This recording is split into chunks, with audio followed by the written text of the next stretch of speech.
میرے مولا غازی عباس نے پڑھا. سبحان اللہ. وہ خطبہ آپ ذرا سنیں. اللہ اکبر. غالباً ہماری ایک اہل سنت کی کتاب ہے الکامل فی التاریخ. خطبہ ذرا سماعت فرمائیے گا میرے علی کے شعر کا، کہ جب علی کا شعر گرجتا ہے تو یوں گرجتا ہے، جب عظمت حسین بیان کرتا ہے تو یوں بیان کرتا ہے.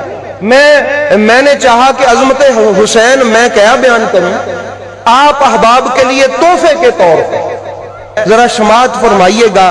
عربی کے ہو بہو الفاظ اس لیے پڑھوں گا کہ وہ جو علمدار ہے نا میرے حسین علیہ السلام کا، اس کی بھی نگاہ ہماری اس محفل میں شامل ہو جائے. سبحان اللہ. وہ نگاہ رحمت بھی ہمیں حاصل ہو جائے. آپ جب وہ طواف چھوڑا نا، حج چھوڑ کے جانے لگے، اس وقت میرے آقا حسین جانے لگے تو میرے مولا غازی عباس نے التجا کی کہ اور تو مجھے کچھ کرنے کی اجازت نہیں ہے، اگر حکم دیں تو ایک چھوٹی سی تقریر کر لوں. میرے مولا حسین نے فرمایا کر لیں آپ. اب مولا غازی عباس کعبے کی چھت پہ کھڑے ہوئے. کس پہ کھڑے ہوئے؟ کعبے کی چھت پہ. ذرا توجہ دیجئے گا، آپ علی کے شعر کا انداز گفتگو سنیں ذرا. غازی عباس محو گفتگو ہوئے تو کیسے ہوئے؟ بڑی سب کی توجہ ہے، وہ آخر والوں کی بھی توجہ ہے. انہوں نے کہا الحمدللہ الذی، حمد ہے اس خدا کی، شرف ھذا بقدوم ابی ہے، اس اللہ کی حمد ہے جس نے اس گھر کو، خانہ کعبہ کی طرف اشارہ کر کے کہا، جس نے اس گھر کو فضیلت بخشی اس حسین کے باپ کے قدموں سے. سبحان اللہ. واہ واہ واہ. یا علی. یہ غازی عباس کے الفاظ ہیں، یوں نہیں کہا کہ میرے باپ کے قدموں سے. واہ واہ واہ. کہ الحمدللہ الذی شرف ھذا بقدوم ابیہ ھذا. فرمایا کہ تعریف ہے اس خدا کی جس خدا نے علی کے قدموں سے کعبے کو عزت بخشی. اب لوگ کہتے ہیں کہ میں کعبے میں گیا میرا شرف ہے، میں نے کعبے کو چوما میرا شرف ہے، میں نے کعبے کو ہاتھ لگایا میرا شرف ہے.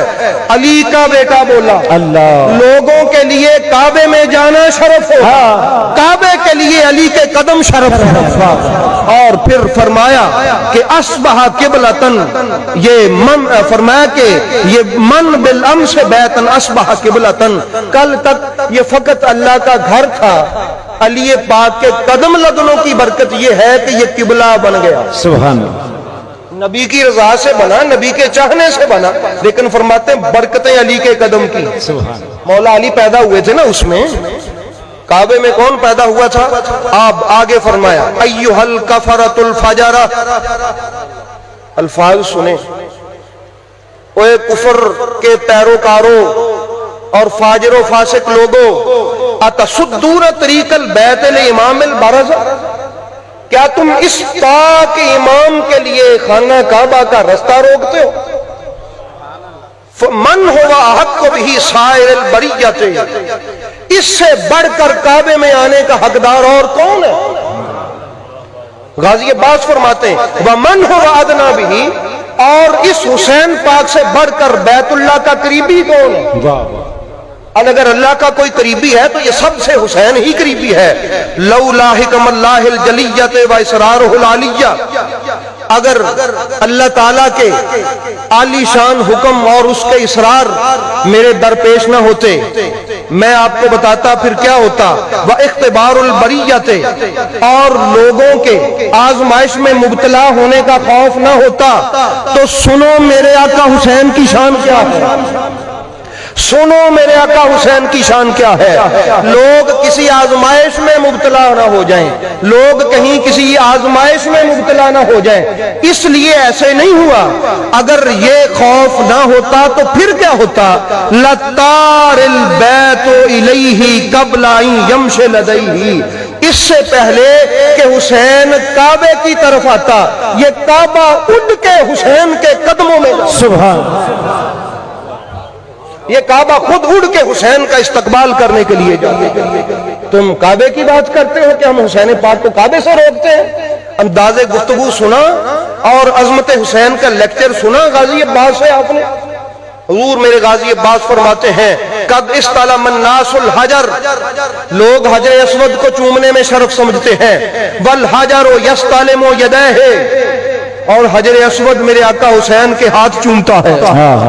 سبحان اللہ۔ حجر اسود میرے حسین لاجپال کے ہاتھ چومتا ہے۔ اس کے بعد فرمایا وَلَوْ لَمْ تَكُمْ مَشِيَّةٌ مَوْلَايَ مَجْبُولَةً مِّن مَشِيَّةِ الرَّحْمَانِ، اصل میں مسئلہ یہ ہے کہ حسین پاک کی مشیت وہی ہے جو رحمان کی مشیت ہے۔ اگر یہ مسئلہ درمیان میں نہ ہوتا تو پھر سنو پھر کیا ہوتا، لَوَقَعَتْ عَلَيْكُمْ كَالسِّكْرِ الْغَضْبَانِ عَلَىٰ أَصَافِيرِ الطَّيَّرَانِ، جس طرح ایک غضبناک عقاب شاہین باز چڑیوں پہ گر کے ان کو چیر دیتا ہے، اگر میرے مولا حسین درمیان میں نہ ہوتے تو میں بھی تم پر گرتا اس عقاب کی طرح اور تمہیں چیر کے ٹکڑے کر کے رکھ دو۔ سبحان اللہ۔ یہ غضب اور یہ غصہ تھا غازی عباس پاک کا، یوں گرتا میں تمہارے اوپر۔ اور پھر ارشاد فرمایا اتخفون قوما یلعب بالموت فی الطفولیۃ، کیا تم اس کو ڈراتے ہو موت سے جو بچپن میں موت سے کھیلا ہے؟ سبحان اللہ۔ سبحان فَكَيْفَ كَانَ فِي الرَّجُولِيَّةِ، وہ تو بچپن میں موت میں کھیلتا تھا، اب تو جوان ہے، جوانی میں اس کی بہادری کا کیا عالم ہوگا، ان کو موت سے ڈراتے ہو؟ میرے غازی عباس نے کہا اور پھر کہا وَلَا فَدَيْتُ بِالْحَامَّاتِ لِسَيِّدِ الْبَرِيَّاتِ دُونَ الْحَوَانَاتِ، فرمایا میرا سب کچھ قربان، ساری انسانیت اور اس روئے زمین پر جتنے بھی چرند پرند پھرتے ہیں یہ تو ان کا بھی سردار ہے، سب انسانوں کا بھی سردار ہے، میں غازی عباس کا بھی سردار ہے، میرا تن من دھن سب کچھ اس پہ قربان۔ اور اس کے بعد آگے بھی آپ نے فرمایا ہائی ہاتھ فانظروا ثم انظروا، لوگوں توجہ کرو ذرا میں تمہیں بتاؤں، ممن شارب الخمر وممن صاحب الحوض الکوثر، ایک پاسے وہ شرابی اور ایک پاسے حوض کوثر کا مالک۔ غازی عباس اب کمپیریزن کر رہے ہیں دونوں کا، فرماتے ایک پاسے وہ شراب پینے والا بدبخت یزید اور ایک پاسے یہ صاحب حوض کوثر۔ یہ غازی عباس خطبہ دے رہے ہیں اور پھر فرماتے ہیں وَمِمَّنْ فِي بَيْتِهِ الْوَحْيُ وَالْقُرْآنِ، ایک پاسے وہ جس کے گھر میں وحی اور قرآن نازل ہوتا ہے، وَمِمَّنْ مِنْ بَيْتِهِ اللَّهْوَاتُ وَالدَّنَاسَاتُ، اور ایک پاسے وہ جس کے گھر میں بےہودگی ہے، جس کے گھر میں بے حیائی ہے، جس کے گھر میں شریعت سے دوری ہے، ایک پاسے وہ، اور وَمَن فِي بَيْتِهِ التَّطْهِيرُ وَالْآيَاتُ، اور ایک پاسے وہ جس کے گھر میں پاکیزگی ہے اور اللہ کی آیتیں اتری ہیں۔ یہ کہا اور وَأَنْتُمْ کا وَقَاتُمْ فِي الْغَلْطَةِ الَّتِي قَدْ وَقَعَتْ فِيهَا الْقُرَيْشُ، سنو تم اس غلط فہمی میں مبتلا ہو گئے ہو جس غلط فہمی میں مکے کے قریش مبتلا ہوئے تھے۔ وہ غلط فہمی کیا تھی؟ لِأَنَّهُمْ مَرْضُوا قَتْلَ رسول اللہ صلی اللہ علیہ وآلہ وسلم، ان کی غلط فہمی تھی کہ وہ رسول کو قتل کر دیں۔ توجہ سے سنیے گا، ان کی غلط فہمی تھی کہ وہ کس کو قتل کر دیں؟ آپ نے فرمایا مگر سنو وَأَنْتُمْ تُرِيدُونَ قَتْلَ ابْنَ بِنْتِ نَبِيِّكُمْ، اور تمہارا ارادہ ہے کہ نبی کے نواسے کو قتل کر دو۔ ان کی غلط فہمی تھی کہ رسول کو قتل کر دیں، اور وَلَا يُمْكِنُ لَهُمْ، ان کو رسول کو قتل کرنا ممکن نہ ہوا، کیوں؟ مَا دَامَ أَمِيرُ الْمُؤْمِنِينَ حَيًّا، کیوں میرا باپ علی زندہ تھا۔ واہ واہ واہ واہ واہ، علی کے ہوتے کوئی رسول کو قتل کر دے ممکن نہیں۔ ہائے ہائے ہائے، نعرہ حیدری، نعرہ حیدری، ما يمكن لهم ما دام امیر المؤمنین حیا، علی کی زندگی میں رسول کو قتل کر دیں ناممکن تھا۔ اور آگے سنو، تم بھی غلط فہمی میں ہو، اللہ، تم بھی غلط فہمی میں ہو کہ تم حسین کو قتل کر دو گے۔ وَكَيْفَ يُمْكِنُ لَكُمْ قَتْلَ أَبِي عَبْدِ اللَّهِ الْحُسَيْنِ، تو تمہارے لیے کیسے ممکن ہے کہ تم حسین علیہ السلام کو قتل کر دو؟ واہ، فرمایا ما دمت حیا سلیلا، یہاں تک کہ حسین کا غلام زندہ ہے اور ان کا رکھوالا ہے، جب تک میں عباس زندہ ہوں کوئی میرے حسین کو قتل نہیں کر سکتا۔ ہاں ایک ہی رستہ ہے ان کو قتل کرنے کا، وہ کون سا ہے؟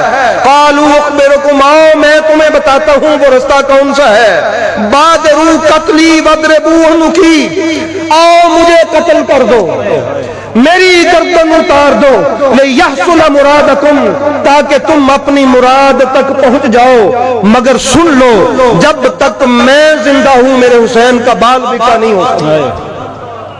یہ غازی عباس کا خطبہ تھا کعبہ مشرفہ میں۔ تو احباب گرامی آپ نے سنا، وہ کہتے ہیں کہ کعبے کی فضیلت بھی ہماری وجہ سے ہے، کعبے کا شرف بھی ہماری وجہ سے ہے۔